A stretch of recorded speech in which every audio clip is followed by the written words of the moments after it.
Saturday, Mission Pro Wrestling. Our good friend Thunder Rosa, the AEW Women's World Champion, and the cast of characters there will be in San Antonio at the Salvation Army Mission Corps for Hard Day's Night. A little bit of Beatles vibe. And it kind of goes into my guest joining me on the Vaqueros Cafe Cantina Hotline. You know, Mission Pro Wrestling, primarily women's wrestling. They'll throw in a men's match every now and again. They are going to throw one in this Saturday as JP Harlow takes on my dear friend, who not only is a fine wrestler, but he gives you the ups and downs and tell you why things are for WhatCulture Wrestling. It is Simon Miller. Follow him on Twitter at SimonMiller316. Simon, how you doing? I'm very good, thank you, Stu. And it's always a pleasure to see you. And even in our off-air conversation, which of course happens on all of these things. Of course. It's only this moment when I've realized the T-shirt you're wearing. I was going to say, yes, I got the T-shirt, as you can see. Which makes you a double hero. You are a legend and a scholar. I want, and what I'm going to do, I'm going to send you a screenshot. I would love to see me getting up either Thursday for AEW or Saturday. Absolutely. So, absolutely. Give me an up. Damn right. You will get one. But no, I'm good. I'm good. Like I say, very I'm in that surreal phase before the weekend where, I'm being flown out to America to wrestle. That's right. I'll never be able to comprehend it. Well, and we're going to get to that. First of all, you just moved, right? I did just move. Hence this background. I'm just finding random places to try and set up Zoom calls. Yeah. Okay. All right. Now, how far did you move from your former place? So it's like an hour up the highway. So I know. So for the UK, that's considered, miles. But obviously, I know in America, an hour up the highway is nothing. But over here, it's like, oh wow, you're moving far. But yeah, ironically, it would be like me moving to San Antonio because San Antonio is right about exactly right. Yeah. But somehow in the UK, you move an hour, you're in a different town, a different county. Everything just changes. It's quite crazy. I get you. We're going to talk about your match at Mission Pro Wrestling. Let's talk first, because as I say, you do so much great work for WhatCulture Wrestling. So we are in our 4th week of the post-Vince, I guess is the best way to call it, era of WWE.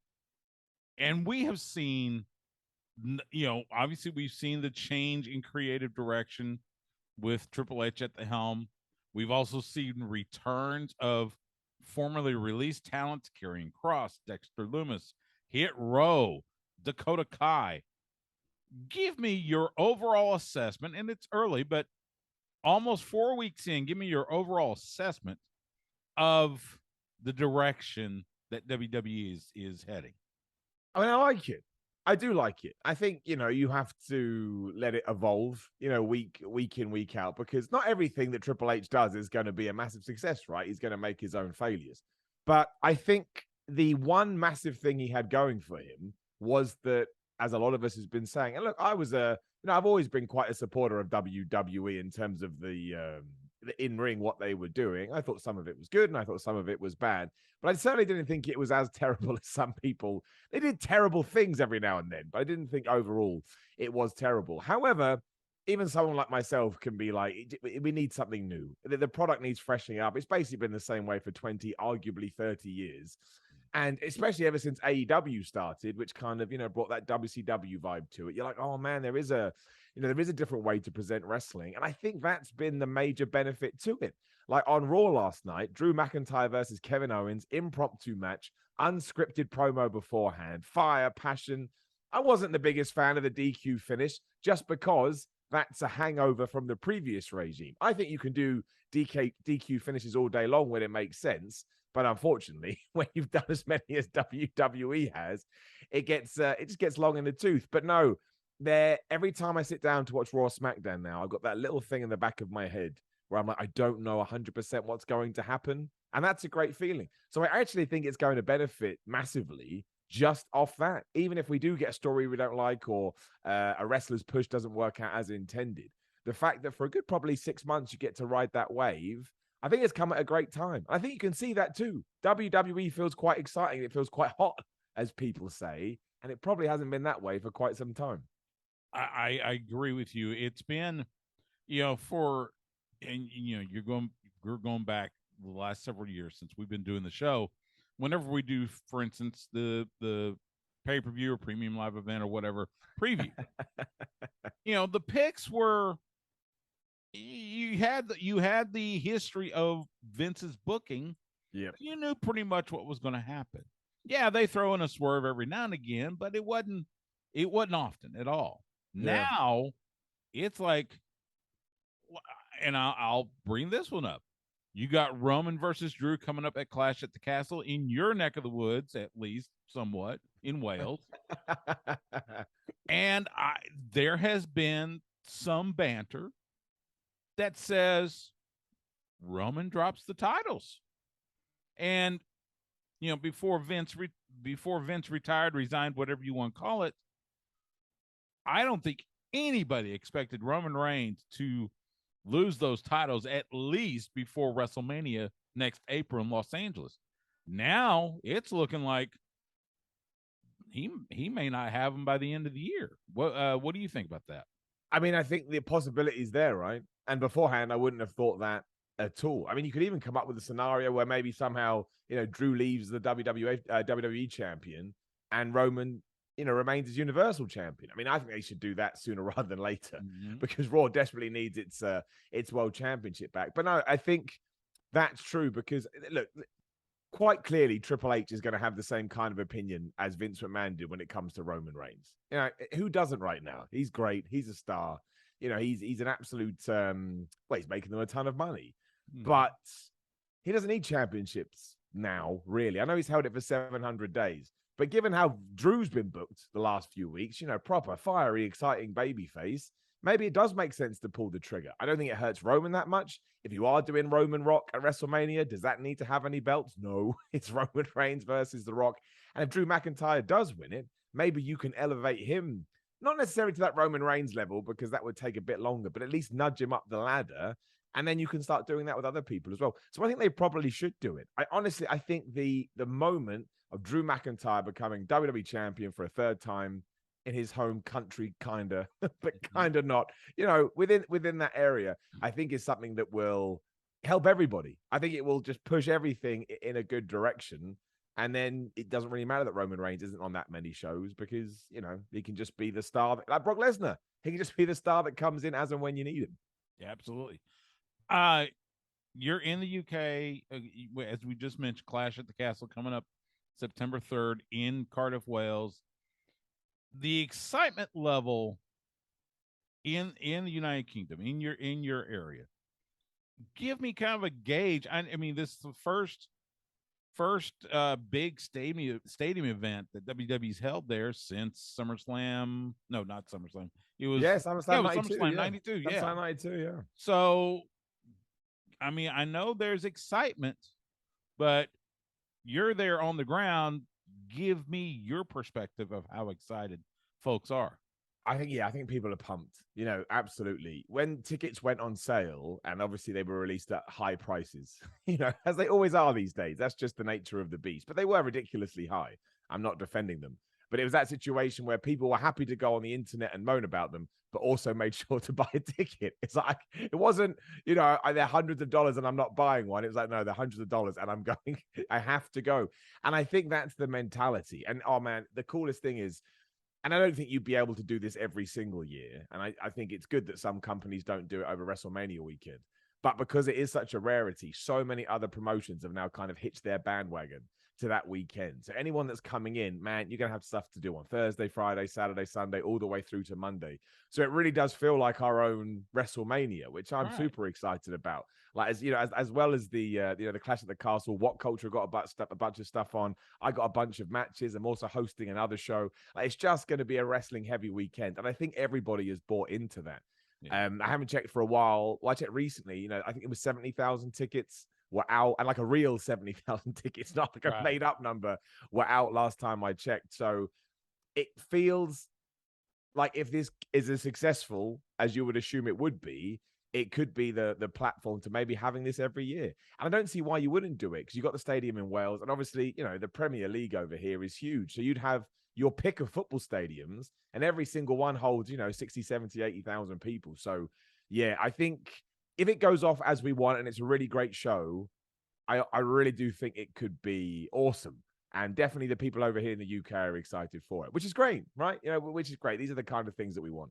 Absolutely. I agree. I mean, it's, again, it's kind of like here, obviously WWE's taking advantage of all the NFL stadiums. There's SoFi, the home of the Rams and the Chargers. Of course, WrestleMania at AT&T Stadium, the home of the Dallas Cowboys. They were at Nissan Stadium, the home of the Tennessee Titans for SummerSlam. So, yeah, and to be able to hit all those different Premier League stadiums, I think that would be a big push there, especially for the market there in Europe, in the United Kingdom. You look at AEW right now, and it almost feels like they're getting their big hitters back at the right time. Bryan Danielson's back. CM Punk just returned, and they're starting to, they've got this push towards All Out in Chicago. It's hard to say, but I'll just say it this way: do you think Tony Khan feels threatened by the new direction that Triple H is taking WWE in? It's an interesting word. I like that. I mean, that's the only thing I could think of. That's good. I don't think he feels threatened. I think he will feel like the gloves are off. Do you know? And I think that's a good thing. I think that's a really good thing, because I don't know Tony Khan, but I watch him in interviews and you get a feeling of the man. I think first and foremost, he's a wrestling fan, right? And when somebody asked him about all the Triple H stuff, his answer was, well, it certainly feels to me like, I think he actually said he watched the show and he felt like there's been an improvement, and that was the sort of the wide opinion that it has got better. And to me, that would just be like, all right. It's like, again, we mentioned it, the whole WCW, WWF thing. They were at their best when WCW and when Nitro and Raw were awesome. When Nitro became ridiculous, it wasn't as fun. We watched it and we were like, oh, man, no DQ matches ending in DQ and all that madness. And I don't think that Tony Khan would ever do anything like that. And this is what I want as a fan. I want Raw to be awesome. I want SmackDown to be awesome. I want Dynamite. It was awesome to see the Rampage number had gone back up this week. I'm like, yes, let's get more people watching wrestling. So given that all these guys are coming back, and maybe Kenny Omega soon as well, which is going to be fantastic. I don't think Tony Khan has had any kind of lapse anyway. But even if there was just a little blip, I think all of a sudden this change happening, he'll be like, right, here are my big guns, and we're absolutely going to smash it. And given that All Out is the same weekend as that Clash at the Castle, I think we may get to Monday and just be like, holy crap, we're living in it's not going to be a boom like it was, just because of the world we live in and, streaming services, etc. I don't think you can get back up to those levels when it comes to sort of TV ratings. Right. But I do think there's going to be that feeling in the air for people like you and I, where we're like, oh man, the rest of the last 3-4 months of the year are going to be absolutely excellent. And that's all I want. That's all I want. I'm done with all this. I never had it to begin with, all this tribal nonsense. I hope we get to January 2023 and Dynamite, Raw, Rampage, SmackDown are all must-watch TV, because I'm going to watch them anyway. Yeah, so it may as well be great. I agree. I think, it's funny because, the fall going into winter, that's usually, you got Survivor Series, but who cares about T-shirt season? It kind of gets that, it goes into a lull, and then January hits and you hit Royal Rumble, which they remember it's going to be in San Antonio. So you got Royal Rumble, of course, that kicks off the road to WrestleMania and all that good stuff. I would love to see everything ramp up: Raw, SmackDown, Rampage, Dynamite, NXT, Dark, hit on all cylinders. Absolutely. Talk with Simon Miller from WhatCulture Wrestling, and he is going to be in the ring this Saturday. Simon, you and I were talking before we went on the air, and this is your second match in the U.S. Both of those will have taken place in the great state of Texas. First time was in Fort Worth for IHWE during WrestleMania weekend, and now this Saturday in San Antonio against JP Harlow. How excited are you to come back to Texas and show your wares in that Mission Pro Wrestling ring. It's really cool. Like, you know, not in a million years did I ever think I'd get a match in America to begin with. Like, you hope it would happen, but we're good at talking ourselves out of this stuff. But there is definitely something cool about both of them being in Texas. You know, IHWE a few months ago was excellent. You know, I was like a kid at Christmas and the locker room was so cool. So now to come back and kind of have this be the specific reason, you know, for the trip kind of just makes it, even more special. So, yeah, no, I absolutely can't wait. The fact it gets to go on a plane and fly, you know, hundreds of miles across the pond and land and go do stuff for MPW is just, it's kind of things that you write down when you start doing wrestling. And like I say, you hope you can try and pull them off. So I think it's going to be great. I really, really do. Even if it was, you know, whatever happens, whatever the outcome will be, the experience alone makes it more than worthwhile. And I get to do it with Mission Pro Wrestling too, which is obviously doubly cool because one, as you mentioned, all women's promotion and any kind of spotlight you can get on something like that, I think is really important. And also two, you know, it's run by Thunder Rosa, which is just another reason to put a smile on your face. Again, if you were to say, Simon, one day you're going to go, you know, chill out with Thunder Rosa, the AEW World Women's Champion, and then go work for her promotion, you'd be like, yeah, that sounds fine. That sounds absolutely okay. I love Thunder Rosa to death. Her and her husband Brian do such a fantastic job. Yeah, with Mission Pro. We've seen them. We've seen Mission Pro shows in the suburbs of Austin. In fact, they ran a spot where we had NWA cards about 5-6 years ago, ran by Jax Dane and Ray Rowe, now known as Eric of the Viking Raiders. And so it was cool to have that kind of synergy. Your opponent, JP Harlow, a somewhat well-known name in independent wrestling around the U.S. Just talk about strategy against your opponent this Saturday. Well, I said this. We did an interview the other day. I was more than happy just to have, you know, a nice wrestling match, but you know, just two guys fighting it out, who's going to win, who's going to lose. And then Mr. Harlow decided that he just went absolutely nuts and he went absolutely crazy to the point now, you know, am I going to get in the ring and, you know, so I'll try and lock up with him and take him down with a headlock? No, I'm going to walk up to him and slap him around the face to try and teach him about decency, right? And try to teach him about respect. Because the only thing I did to annoy him was get booked. That was it. That was it. The phone call, the discussion, the handshake agreement, that was enough to annoy him. So, you know, like, there's no two ways about it. He has made a name for himself, you know, on the independent scene. He's got a ton of good victories under his belt, but he's still an asshole. So in that sense, someone's got to do something. And if that's got to be me, it's all good. I mean, he walks around saying, oh, it's for the United States of America and it's for Mission Pro Wrestling. And then I get people within Mission Pro Wrestling messaging me saying, Simon, you got to shut him up. You got to shut him up. I don't think he has that many friends because he's alienated so many people. So, yeah, basically, he's turned it from what should have been a very pleasant affair into a grudge match. But that's cool. I've had plenty of grudge matches over here. Why can't I have one over there? There you go. That's right. JP Harlow and Simon Miller, part of the card. Mission Pro Wrestling Hard Days Night this Saturday at Salvation Army Mission Corps in San Antonio. Bell time, 6 p.m. Central. Tickets are available at missionprowrestling.com. If you can't be there, you can stream it on Title Match Network. Should be a fantastic card. Holiday will be there. Genocide, Jasmine Allure, several of the great women's talents that we see, and then get to see JP Harlow taking on Simon Miller. He is Simon Miller. Follow him on Twitter at Simon Miller 316. Make sure you see all of his ups and downs videos, his why videos, and everything he does for WhatCulture Wrestling, as well as his own channel. Simon, it's so great to catch up with you again, my friend. Always enjoy chatting with you, man. Right now I'm planning to be in San Antonio. Like I said, it's a little over an hour to drive from here in North Austin. So hopefully I will see you on Saturday, but safe travels and have a great time this weekend in the Alamo City.